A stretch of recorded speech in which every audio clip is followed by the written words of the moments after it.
Современная цивилизация человеческая не может существовать без 4 вещей. Это дороги, водоснабжение, канализация и электричество. Вот 4 вещи должны быть в цивилизации. Если их нет, то это уже очень плохо. С дорогами у нас мы знаем, что более-менее ничего. По трассе, по шоссе, Ингур, ПСО мы смотрим. Хорошо сделано с помощью Российской Федерации. Замечательно. С водой и канализацией уже ситуация не такая радужная. Как мы знаем, перебои, проблемы. Здесь нужны серьезные модернизации и серьезные инвестиции. Наш сегодняшний разговор о 4-й составляющей современной цивилизации, об энергетике. ЦСИ при президенте Республики Абхазия организует 2-е слушание по данной проблематике. Первое состоялось в апреле 2022 года. К сожалению, с тех пор ситуация в энергетической сфере не только не улучшилась, но приблизилась к серьезнейшему в последние годы кризису, что стало особенно явственно в последний месяц. Абхазия просто погрузилась во мрак. Сегодня у нас нет задачи искать виновных или называть их. Главные факторы, все-таки, которые привели страну к кризису, надо назвать следует, я считаю. Это, во-первых, отсутствие системного финансирования данного важнейшего для жизнеобеспечения экономики страны сектора экономики. Если отрасль не финансируется, она умирает. С 2008 года не было затрачено необходимых средств на генерацию электричества, на строительство трансформаторных мощностей, на полномасштабное обновление устаревших энергосетей, потери которых составляют около 30, а иногда и больше процентов. Ограничиваться ремонтом – это то же самое, что вместо строительства магистрали, шоссе, проводить ямочный ремонт старой изношенной системы. Нет сомнений в том, что если с 2008 года на модернизацию электросистемы ежегодно затрачивалось бы по крайней мере 500 миллионов рублей, то сегодня ситуация системы энергетики Абхазии была бы совершенно иной и не требовала такого внимания. Так что мы имеем дело, по сути, с вполне предсказуемым энергетическим кризисом, напрямую влияющим на качество жизни наших граждан и гостей страны, на важнейшие отрасли экономики государства. Почему ничего не было сделано для предотвращения надвигающего кризиса, это законный вопрос. Во-вторых, за все эти годы так и не были закуплены и установлены автоматические счетчики потребления электричества. Товар, то есть электрический свет, поставлялся и поставляется потребителю в долг, в надежде, что он будет оплачен. Надо сказать, что такого доверия к потребителю нет ни в одной стране мира. Результат налицо. Собираем платежей на уровне 35-40%. Там же, где все-таки поставлены автоматические счетчики, собираем платежей 80 и более процентов. К сожалению, в этом случае мы имеем дело с предсказуемым кризисом платежей населения. Если выход есть, и он очень простой, закупить необходимое количество автоматических аппаратов для учета потребления энергии, поставить их везде, где следует. Если нет денег за закупку аппаратов, государству надо взять заем именно на эту цель. Благо, время окупаемости, как я выяснил в разговорах с нашими крупнейшими энергетиками, 3-5 месяцев. Она быстро окупается. Так что здесь заем можно вернуть очень быстро. Надо исключить практику поставки этой энергии без наличия автоматических средств учета потребления. Когда это будет сделано, ситуация изменится коренным образом. И потребление энергии населения резко снизится. И Черноморэнерго получит необходимые средства для улучшения работы по доставке продукта потребителю. Кстати, поскольку Черноморэнерго является монополистом на рынке электроэнергии, можно подумать было, я сейчас скажу такие крамольные вещи, и о разукрупнении. И сделать, может быть, 2 компании, которые между собой конкурировали бы. Вот как у нас есть Аквафон и Амобайл, допустим, да, которые конкурируют на благо потребителю. Вот приведу для примера, как делается в разных странах учет энергии и оплаты. Вот я знаю ситуацию в Голландии. Я там жил, поэтому знаю. Значит, когда ты берешь в аренду жилье, ты обращаешься к одной из компаний. Их несколько, можно выбирать, которые поставляют газ и электричество. Ставится электрический счетчик, естественно, на газ и электричество. И ты платишь ежемесячно автоматически 100 или 120 евро. Автоматически идет. В конце года даешь показания счетчика в компанию. Если ты сэкономил, тебе возвращают деньги, которые потратил в аванс. Если ты перерасход сделал, ты доплачиваешь. Если в месяц ты не платишь, приходит письмо. Если 2 месяца не платишь, начисляется пеня. 3 месяца отключается газ и свет. Подключение стоит 3-4 раза дороже, чем ты платил. Поэтому работают как часы и без каких-то проблем. В-четвертых, Да, в-третьих, как недавно выяснилось из интервью директора ИНГУР-ГЭС Ливана Мебония, вопреки договоренности Абхазия не платит. Ну, основания для этого, может, какие-то есть, я не знаю их. 80 копеек за то, что мы получаем с ИНГУР-ГЭС выработки. Вот. Конечно, 80 копеек это не 4 рубля, правда же, коммерческий перевод. Поэтому здесь тоже надо подумать хорошо. В-четвертых, государственными властями совершенно не производится пропаганда среди населения о необходимости экономии электроэнергии. А это делать необходимо на самом высоком уровне, на уровне президента, премьера, спикера. Наконец, пятый фактор, окончательно приведший отрасль к кризису, это и так одряхлевшую, требующую модернизации системы электроснабжения, в конец уничтожил майнинг криптовалюты. Официальное разрешение на импорт аппаратов майнинговых, я имею в виду не только нынешнее правительство, это еще раньше началось, явилась крупнейшей стратегической ошибкой. Последствия ошибки приняли масштабы беды. В итоге мы являемся свидетелями драматичного, но вполне предсказуемого, по сути предсказанного коллапса важнейшего сектора экономики, имеющего для страны экзистенциальное, жизненно важное значение. Во всем-то явно просматривается дефицит стратегического планирования и стратегического мышления, я бы сказал. Ясно, что послевоенной и послеблокадной Абхазии было много проблем. Однако нельзя было ставить на одну плоскость проблемы тактического характера, какими важными или престижными они ни казались, и проблемы стратегического характера, какой является такая жизнеобеспечивающая отрасль, как энергетика. Если бы такое стратегическое планирование присутствовало, Абхазия бы не столкнулась с таким вызовом такого масштаба, какой мы сейчас наблюдаем. Перейдем к самому трудному, к перспективам. Что мы имеем в качестве перспектив в краткосрочном, среднесрочном, долгосрочном периоде? Мы об этом поговорим, естественно, я хочу сказать свои мысли. Ну, в периоде краткосрочном ясно, что мы уповаем на гуманитарный переток из Российской Федерации, в чем мы очень благодарны Российской Федерации. Россия опять пришла на помощь Абхазии в очередной раз. Очень благодарен народ Абхазии и России. А также уповаем на поднятие воды в Жварском водохранилище. Совершенно верным, хотя запоздалым решением, является запрет майнингов. Хотя я считаю, что, учитывая чрезвычайную ситуацию, нужно их полностью запретить, без каких-либо порогов, как факт нашей жизни. Однако этот вопрос, конечно, кризисного менеджмента и политической воли. Труднее обстоит дело с анализом среднесрочных и долгосрочных перспектив. Об этом мы сегодня собираемся поговорить. Здесь отличные специалисты есть с разных сторон. Во-первых, какие перспективы модернизации, как генерации, так и средств аккумуляции энергии и ее доставки потребителям по обновленным сетям у нас имеется? Нужно ли прибегать для этого к заему средств для проведения необходимых работ? Следует ли вообще продать эту отрасль иностранным компаниям, в частности российским, как это сделало руководство Грузии, руководство Армении? Можно ли спасти энергетику Абхазии? Здесь еще очень важный аспект. Плотина ИНГУР-ГЭС находится на грузинской стороне. В Грузии и Абхазии был жестокий конфликт. Грузия претендует на территорию Абхазии. Не подписалась Абхазия, договора не принес силы. Не является ли наивностью полагать, что нынешняя ситуация с разделом потока энергии не изменится, скажем, с запуском пока недостроенной Худонской ГЭС, также как и ИНГУР? Ведь значение ИНГУР-ГЭС в таком случае резко снизится для грузинской стороны, что может иметь для абхазской стороны негативный эффект.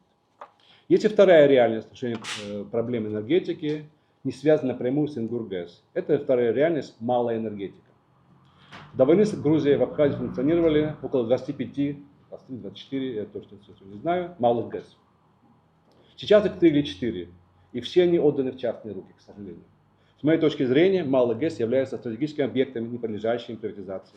Максимум можно решить государственно-частное партнерство с 51% доли у государства. У наших энергетиков, судя по моему общению с ними, в целом, такое несколько скептическое отношение к малой энергетике для решения проблем энергетики Абхазии. Мы это сегодня обсудим с специалистами, которые здесь присутствуют. Но я хочу подчеркнуть, что здесь речь идет не о замене ИНГУР-ГЭС, а о помощи системе энергетики во время пиковых нагрузок, которые бывают зимой, как мы знаем, и иногда летом. Абхазии просто необходимо иметь план Б на случай прекращения поступления электроэнергии с ИНГУР-ГЭС. У нас такого плана, к сожалению, нет. Им для этого нужно развивать малую энергетику, строить тепловые станции и устанавливать солнечные панели.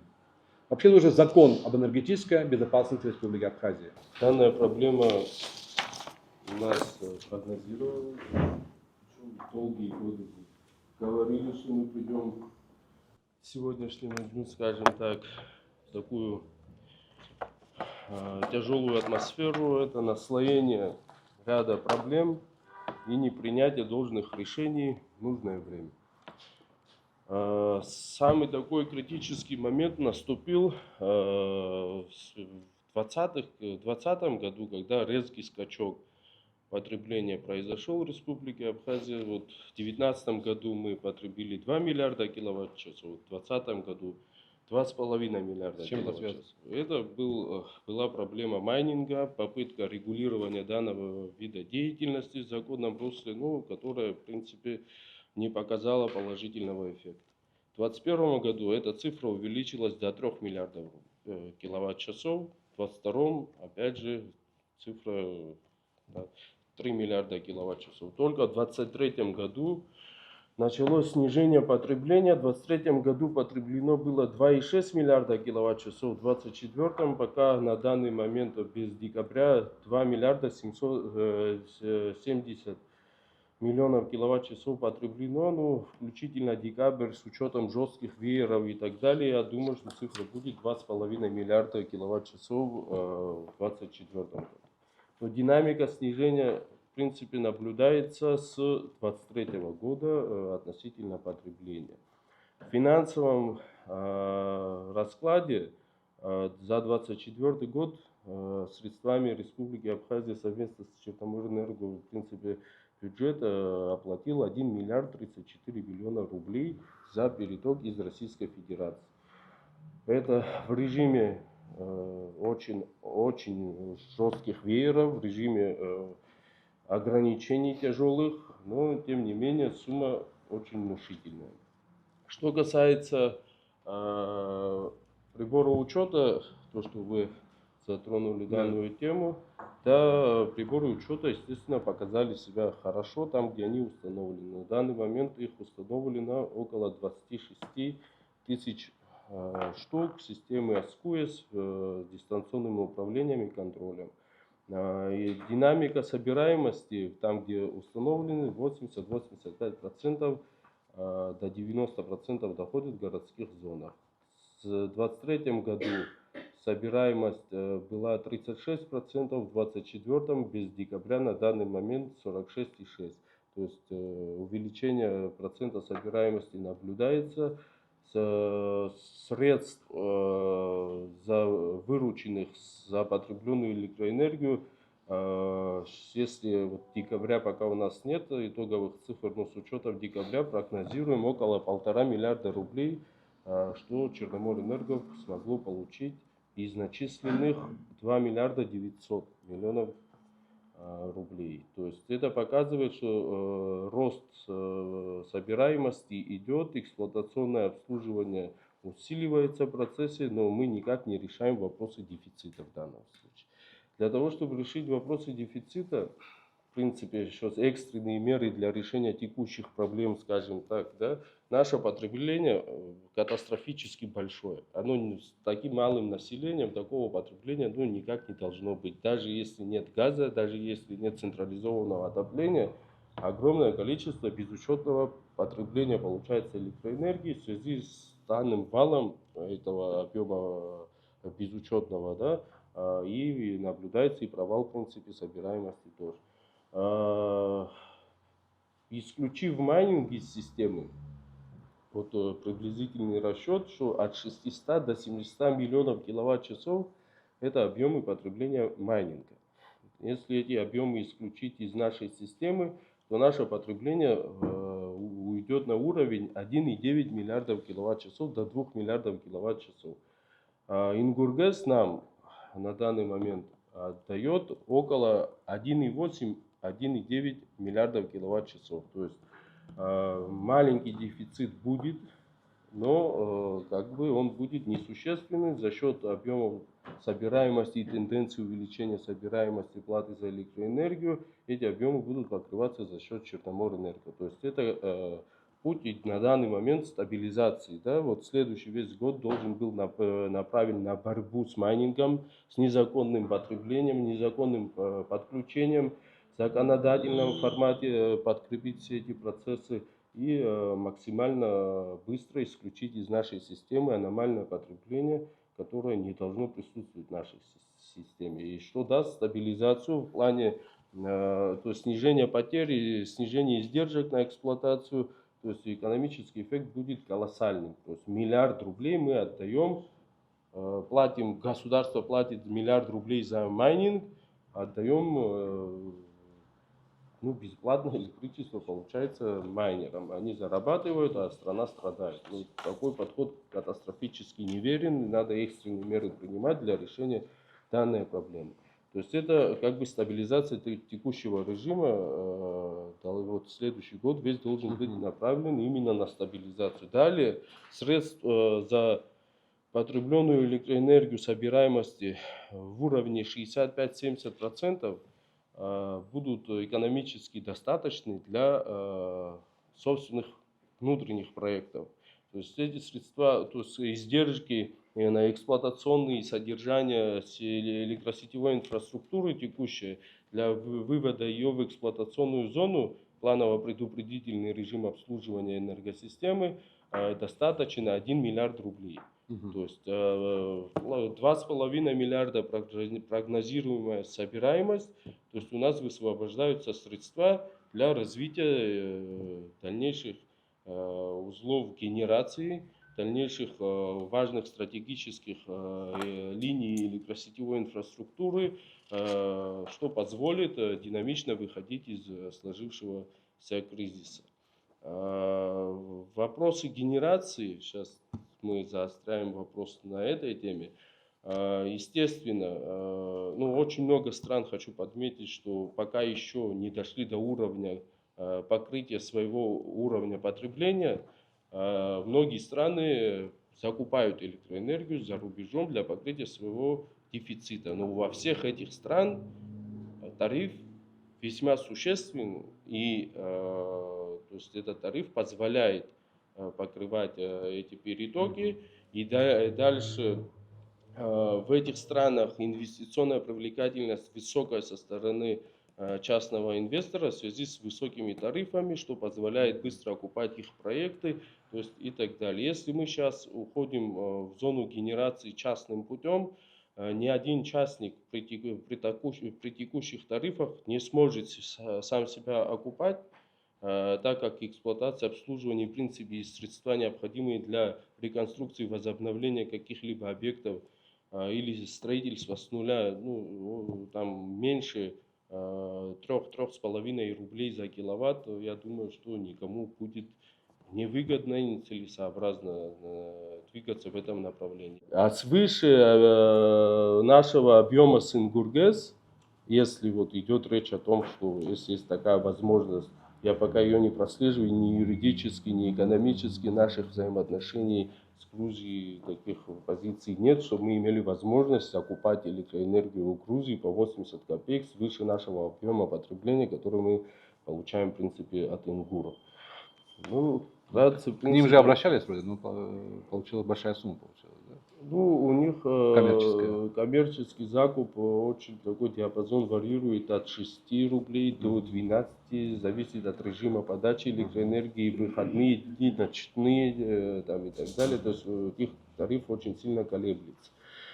В принципе, режим текущий можно стабилизировать путем сокращения потребления, увеличения собираемости, использования этих средств для получения большего эффекта и увеличения КПД самих сетей, то есть снижение потребления получается, и вкладываться в совместные проекты по генерации. Вот перепадный ГЭС, что можно сказать? Возможно ли Абхазии их поэтапно восстанавливать? Второй, третий, четвертый? Я думаю, что возможность она есть? должна быть. То есть это надо изыскать. Ежегодно тратить 1-1,5 миллиарда на переток, это понятно, что не выход из ситуации. Разные формы, если даже это совместно с частными организациями, но ГЧСП, государственное частное партнерство, я думаю, что можно рассматривать и нужно рассматривать, использовать экономический потенциал самого РУП Черноморэнерго и совместно какие-то проекты от государства, совместными путями можно выходить в зону реконструкции этих объектов и снижения дефицита электроэнергии. Но опять же, это перспектива, 120 миллионов киловатт-часов, этот объем несущественный, скажем так, для того, чтобы полностью обезопасить себя в есть, режиме, да. То есть эффект трех, да, этих, по 40 мегаватт, да? 120 миллионов киловатт-часов в годовом разрезе. Это декабрьский полмесяц. Половина месяца декабря всего за весь год они могут выработать. То есть это надо понимать, сколько средств надо вложить, 15-20 миллиардов рублей, чтобы обеспечить Абхазию электроэнергией в декабре 15 дней. Мне кажется, нам нужно сейчас обозначить, что мы имеем и что мы должны сделать для того, чтобы в кратчайшее время думать, по крайней мере, о том, что на какие шаги нам надо идти. Ясно, что к этому все идет. Сначала и было... для этого нам, на мой взгляд, прежде чем что-либо предлагать, делать, думать на какие-то, мы должны оценить свой ресурс. Ресурс, который имеется в нашей стране. Оценить, понять, в каком это состоянии находится и что мы, чем реально мы сегодня располагаем в активе и что сегодня уже действует, что работает, что не работает. Да? Я вот слышала, что и выступление было руководителя Черноморэнерго и министра энергетики, говорили о том, что у нас есть такая концепция, да, развития энергетической системы в Абхазии. Я, будучи еще уполномоченным, делала такие запросы, но я не получила. Те бумажки, которые я получила, они далеки от вообще того, что такое концепция или какой-то программы видения развития энергетики в Абхазии. Поэтому я считаю, что очень много вопросов сейчас есть к тому, насколько Черноморэнерго или Министерство энергетики вообще имеет в целом представление о том, что мы имеем. Я читала недавно проверку контрольной палаты по Черноморэнерго, и очень много там вопросов, да? И в этом докладе есть какие-то там главы тоже, посвященные нашим линии Кавкасиони, да, которые очень много тоже вопросов там сегодня возникло с этим. И там очень четко в этом докладе контрольной палаты написано о том, что с 2014 года прекратилась там оплата и так далее. Но при этом до 500 миллионов там, да, какие-то цифры обозначаются, которые выплачивались ежегодно. Куда они уходили, на что они уходили, как Черноморэнерго этими финансами распоряжался, да, и так далее. Эти вопросы, по крайней мере, на них у вас должны быть ответы для нас, для общества. И у вас должны быть ответы для того, чтобы самим понимать, что делать. Насколько я понимаю, Черноморэнерго даже на свои письменные запросы в адрес той компании российской, которая обеспечивает это все, не получили никаких ответов. И никаких движений по этому вопросу тоже нет. Очень странно нам как-то, знаете, думать о перспективах, когда мы не оцениваем те ресурсы, которые у нас есть. И как мы ими распоряжаемся. Насколько мне известно, до 2014 года существовал контракт на содержание и обслуживание отрезка линий, проходящей через нашу территорию, называемая Кавкасиони 500 киловольт. То есть относительно обслуживания и поддержания работоспособности этой линии средства оплачивались до 2014 года. Контракт у кого был? Черноморэнерго, на тот момент линия принадлежала, насколько я помню, Интеррао, если не ошибаюсь.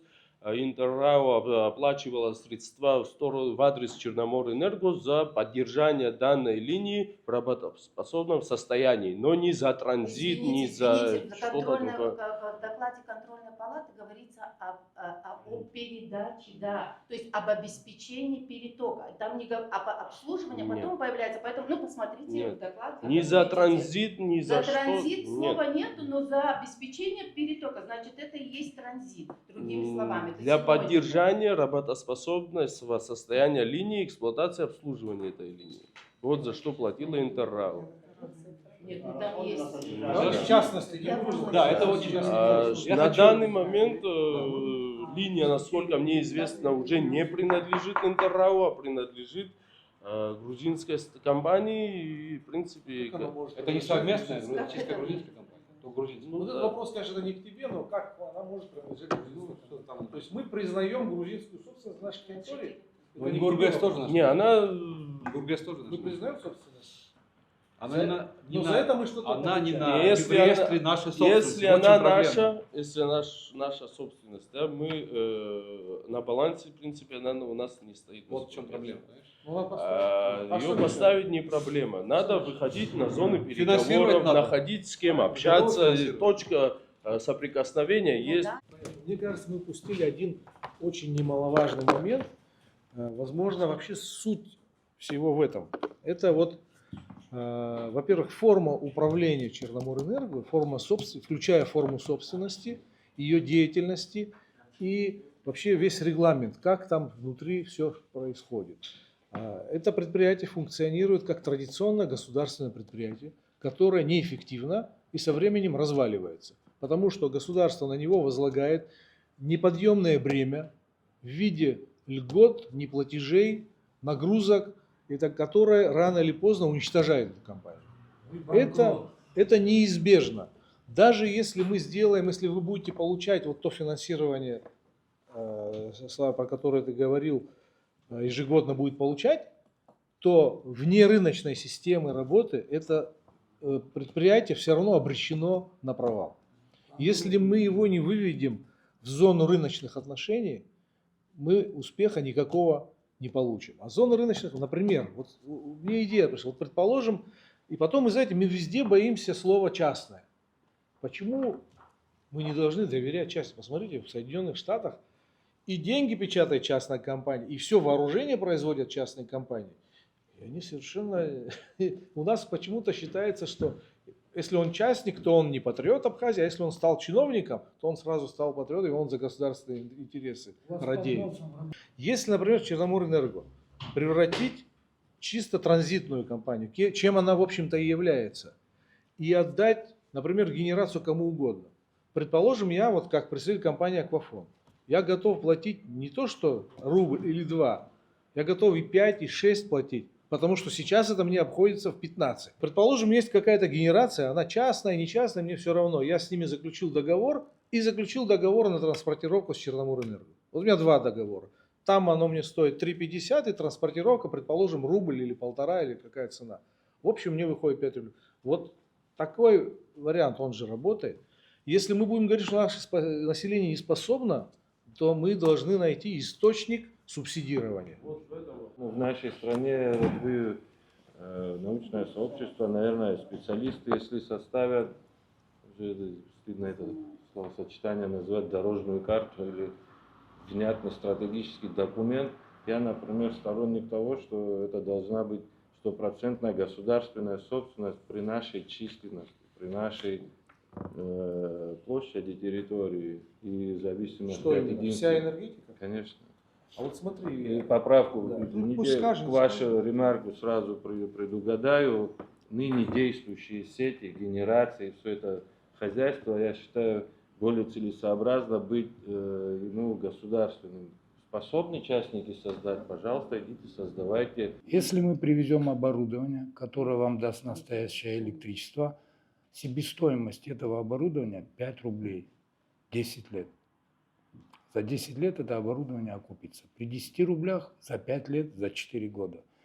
Мы вам предложим технологию, которая абхаза не заставит, а он сам придет, все заплатит. Вам просто надо немножко поменять свое мышление. И все это очень легко мы объясним.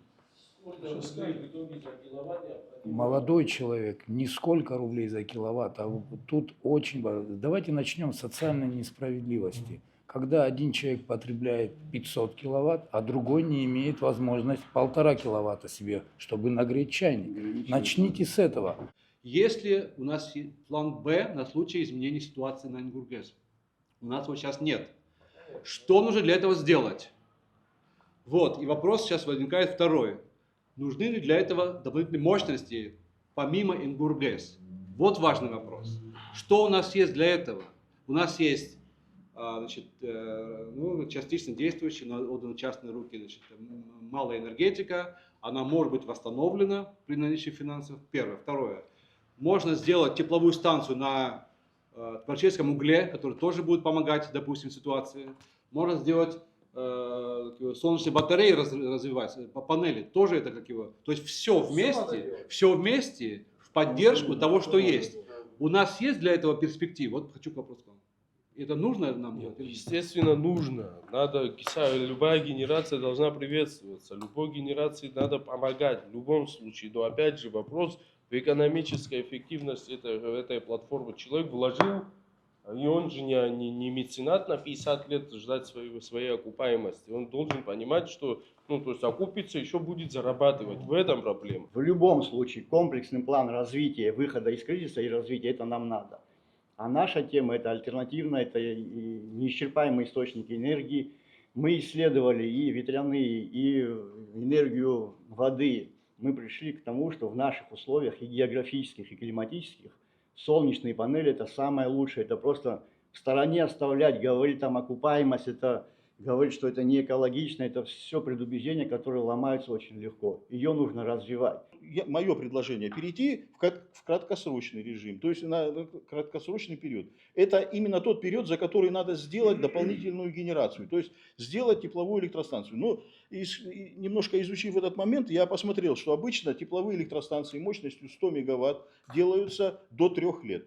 Даже там есть моменты, вот сейчас, допустим, за последние с 2014 года до 2024 года введенные в строй тепловые электростанции в России, максимальное время строительства 5 лет. То есть, поэтому, говорю, краткосрочный период временной вполне достаточен для того, чтобы поставить одну 100-мегаваттную электростанцию. Ну, с учетом того, что она будет двухэнергоблочная. У нас работают мобильные системы. У вас есть технические проблемы?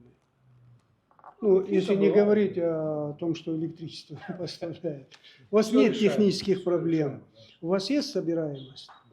Да, есть собираемость. Я понимаю, что там легче. Но сегодня человек, у которого на час остановилась вот эта вот штука, он бежит, да, и платит, и находит деньги для того, чтобы он мог дальше общаться. Вся проблема в том, что вот в том ранжировании насущных потребностей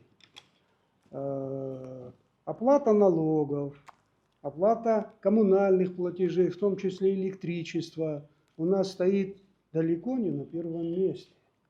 Когда мы говорим, что наши люди не могут заплатить, мы немножко лукавим. Они не могут заплатить из того остатка, который у них остался после всех остальных платежей. Сегодня, когда у нас 2 недели не было электричества, стоимость машины дров с 15 тысяч поднялась до 45. Если вы это не покупали, то цена туда не поднялась. Понимаете? Если я не могу продать, я не поднимаю цену, я опускаю. Это говорит о том, что мы не оцениваем для себя стоимости вот тех благ, которые нам дает электричество, централизованные, значит, все коммунальные услуги, вывоз мусора и так далее, и так далее. Мы ментально не оцениваем. И мы на государственном уровне не сделали практически ничего для того, чтобы люди смогли это оценивать. Мы прекрасно помним те попытки государства поднять цены на электричество и что из этого выходило. И сегодня мы слышим, я полностью поддерживаю гуманитарный пафос людей, которые говорят, не поднимайте электричество, люди не могут платить. Но я понимаю, что это в корне неверно. Глупость. Это неверно. В чем неверность? А что, все не могут платить? Да, вот когда мы говорим о том, что не поднимайте цену на электричество, вот весь народ Абхазии не может заплатить. Да? А я хочу сказать, что у нас есть люди, для которых и 50 тысяч заплатить за электричество в месяц большой сложности не представляет. Понимаете? Да, есть те, кому сложно это делать. Но у нас есть Министерство социальной защиты. Наверное, у нас есть какой-то список или хотя бы вот сектор людей, которым действительно тяжело. Сколько их процентов? 5, 10, не знаю, может 30. Я не знаю сколько, да? Но когда государство дает средства Черноморэнерго просто потому, что ему не хватает. Можно же сделать это по-другому, определить тех, кому трудно, и за них доплатить. Но вот сегодня, мне кажется, то, что вот ребята предлагают с солнечными батареями, вполне возможно каждую школу обеспечить этим, насколько я поняла. Больницы, школы. Больницы, школы, это не мешает никакому другому стратегическому Это развитию. немедленно. Абсолютно не Немедленно. мешают. Это можно сделать довольно быстро. И в принципе, да, потому что это социальные вопросы. Мы стоим перед необходимостью закрытия школ. Так что вот мое мнение. Стратегически обязательно очень важно продумать, как и что каждый проект проанализировать, но срочно решать вот эти вопросы. Ну, первое, что я хочу сказать. В любом случае, будет у нас дополнительный источник энергии, не будет, но вопросы организации и оплаты, и наказания за неоплату употребленной энергии, они должны существовать и работать. Какое бы, что бы мы ни делали, у нас должен быть закон незыблемый. Если не оплатил, получаешь, вот как вы говорите, значит, предупреждение, потом пеня, потом отключение. Почему мы не можем отключить потребителя, который не платит? Что нам нужен закон? Закон, давайте принимать такой закон. На данный момент экстренные меры, да, я в принципе их озвучивал. Динамика собираемости начала расти. Провал собираемости был связан с неконтролируемым ростом количества продукта, которое ушло через наши сети, в разы превышало предыдущие года. Естественно, резкий провал, так как безучетное потребление происходило в сетях Черноморэнерго. На данный момент идет стабилизация по соотношению с прошлым годом. Процент собираемости уже на 15% вырос. Вводятся новые системы. Сейчас разрабатывается биллинг, который будет внедрен в первой половине с 2025 года, как я вижу. Биллинговая система автоматически, которая позволяет технические параметры. Мы заключили с айтишниками с одной компанией договор, они разрабатывают, нет абхазского места. Российские компании, 3-4 компании были привлечены, которые не смогли в наших условиях организовать данную систему. Так как наше законодательство сильно отличается от их платформы, их логика расчетов. Новый или на базе какого-то? Новый. Сначала новый. Потому что мы пользовались все варианты, которые можно было использовать. Краснодарский край чем пользуется, и стек, и все пирамиды, все пытались адаптировать под наши условия. По определению... Не определение. Биллинг, что это, то есть пока автоматическое начисление, возможность контроля потребления, то есть с телефона заходишь в личный кабинет, наблюдаешь свои текущие параметры, сколько потребил, сколько... Тоже включает туда дистанционная оплата с карт, с различных условий, все условия для того, чтобы людям было удобно платить. То есть эта работа ведется уже, просто она очень сложная и долгая. Программное обеспечение технического уровня есть. Система SCUI, которая позволяет опрашивать через систему LoRaWAN или PLC RF гибридность. И отключать, и включать, и контролировать, и мониторить, конечно. Работает 26 тысяч приборов. Да, все объемы мощностей, входящие в территорию Абхазии, исходящие из каждой подстанции, от каждого генератора Ингургес, все находится под учетом, при системе отслеживания, прямо в ЦОД нам информация поступает, система стоит верхнего уровня, Альфа-центр, американская система, Россия тоже на данный момент пользуется этой же системой. То есть эти условия были созданы в течение 2-3 лет. Для того, чтобы понимать, сколько мы забрали, какие у нас потери, что у нас, в принципе, какую-то прозрачность техническую, чтобы сформировать. Теперь уже переходим в платформу сбыта, реабилитируем, в принципе, провалы сбытовой деятельности таким путем для внедрения различных программных комплексов, для создания условий для абонентов, для того, чтобы они могли обслуживаться дистанционно и чтобы они отслеживали свои параметры и задолженности. Даже если нет прибора учета интеллектуального, есть норматив, который законом предусмотрен, этот норматив будет автоматически начисляться, и опять же абонент будет понимать, что ему начислено, его обесточат в случае неуплаты и так далее. То есть вот эти все механизмы на стадии внедрения на данный момент находятся. То есть это говорит о том, что экономическая эффективность по платам за электроэнергию увеличится в следующих годах, в принципе, да. При снижении потребления, то есть вот опять же к майнингу возвращаемся, вот 600-700 миллионов киловатт-часов, если мы безучетного, бесконтрольного потребления убираем из нашей системы, мы выходим из зоны дефицита. Оставшийся малый дефицит мы будем за счет своих средств покрывать. То есть у нас будет капитал, оборот, в принципе, годовой 2,5 до 3 миллиардов рублей практически. Будут, скорее всего, обращения в парламент и в Кабмин с просьбой о внесении корректировок в платформу начисления тарификации, методологии, в принципе, расчета этого тарифа. Тариф не гибким не может быть, он должен быть дифференцированным. Должны быть и ночные тарифы, и тарифы на выходные дни, разные условия за городом, в городе. То есть должны быть гибкие позиции для того, чтобы создать комфортные условия для оплаты и справедливые, в принципе, условия для всего населения. В этом пути идет работа.